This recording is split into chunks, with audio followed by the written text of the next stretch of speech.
let me be honest, after 3 times committing suicide because of my property, it's for my kids. My kids has to have a right to shelter. It's their property. It's where these guys will bury me. I won't be buried in a cemetery somewhere else.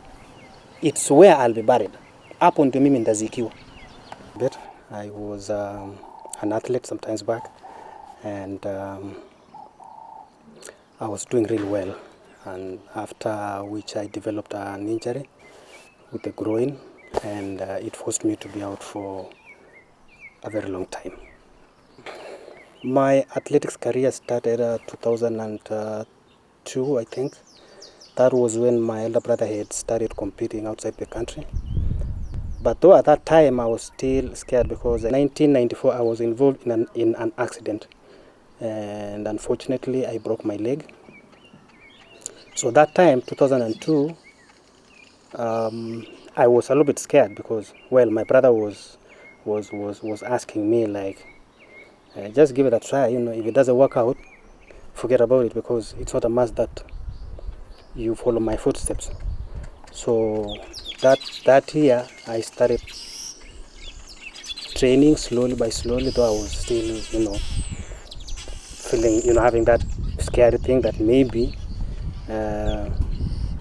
my leg has not healed 100%. 2006, I joined Rosa and Associates company.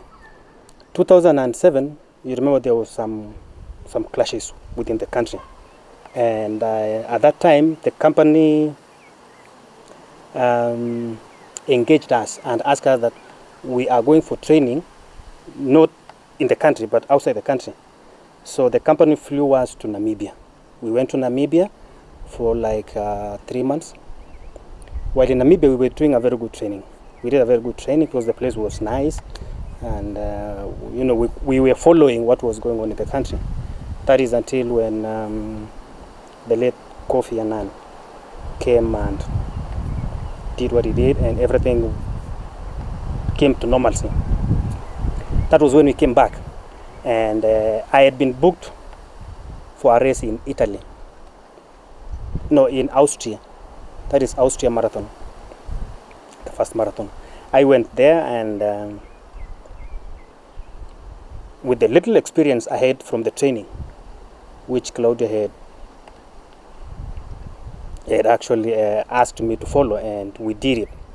I ran very well, and I was happy because I was second place with a good time of 2:08:53, and I was happy with it. Claudio again was happy with it. I came back home. Claudio was like, now we need to resume the proper training now, because this is your first marathon and you ran 2:08:53. That means there's still room for you to perform. And I accepted because I liked the training. I mean, I had that passion in athletics that I can do much better. I can perform better than what I had done before. So we resumed the training. We did a very good training, and I remember I went for the next. Before I went for the next marathon, that was the following year, 2008, in Rome. I had competed in some races in US, like the 10K in Beach to Beacon, where I won with a very good time of 27:41. I had ran Big 7, first place. I remember again I ran San Jose half marathon. I went to Rome marathon. I ran Rome marathon. I won first place with 2 hours and 7 minutes and 53 seconds. The third marathon, which was Rotterdam marathon, that was 2009. I went there. Actually, I was thinking maybe I would run my BP, which was not what I did. I was thinking of maybe running 2:06, but it turned out that I ran 2:04:27. At that time, I was the second fastest marathoner ever in the world, after Haile, because Haile had ran 2:03:59. So I missed the world record by around 27, 29, maximum 30 seconds. And everybody was like, Duncan, you can break the world record. Everybody was happy. In fact, I was happy too because I was not expecting to perform how I performed. Claudio asked me one question, that Duncan, do you want to attempt the world record in Berlin the same year? That was 2009. I told Claudio, yeah, let's give it a try. It's just a question of, going back to training and giving it a try. If it works out, well, we've done it. If it doesn't work out, then we still have some more years. We can still, perform much better than that one. So during the training season towards Berlin Marathon, I had started feeling some pain in my groin. And I remember I mentioned that to Claudia, and Claudia was like, hey, Duncan, if the pain is too much, then let's forget about the Berlin and concentrate on the treatment. At that time, I was like, I want to do it. I want to break the world record. I told Claudia, no, let's go for it.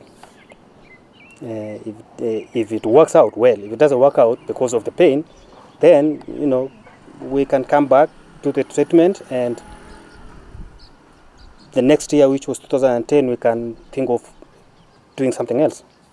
I remember I went to Berlin, Haile was there, and everybody was eager, everybody was watching, everybody was waiting for the world record, either from me or from Haile. I went there, the race was started, though the pain was still there. I remember after 20 kilometers, the pain was unbearable. So I chose not to follow the first group, the world record pace. I chose to stay behind them and see and weigh if the pain will go down, or if it doesn't go down, then I have to stop because I didn't want to strain the injury. I remember I stopped at 30th kilometer because the pain was too much. I could not bear it, and I came home a little bit disappointed, but I knew I still had a room to perform better. I came home, we started some training, some treatment, and the pain didn't went down because there was a torn muscle called psoas. So it had teared, and the healing process was very low.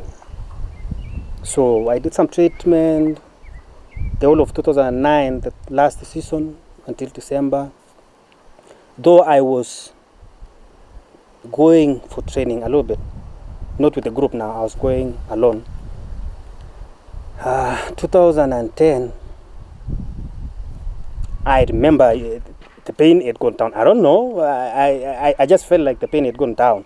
So I asked the management to book me in London with Wanjiru, the late Wanjiru. And I remember I was training with Wanjiru. In fact, he used to stay in my place in Kapsaret, where I was. And we trained together with Wanjiru, and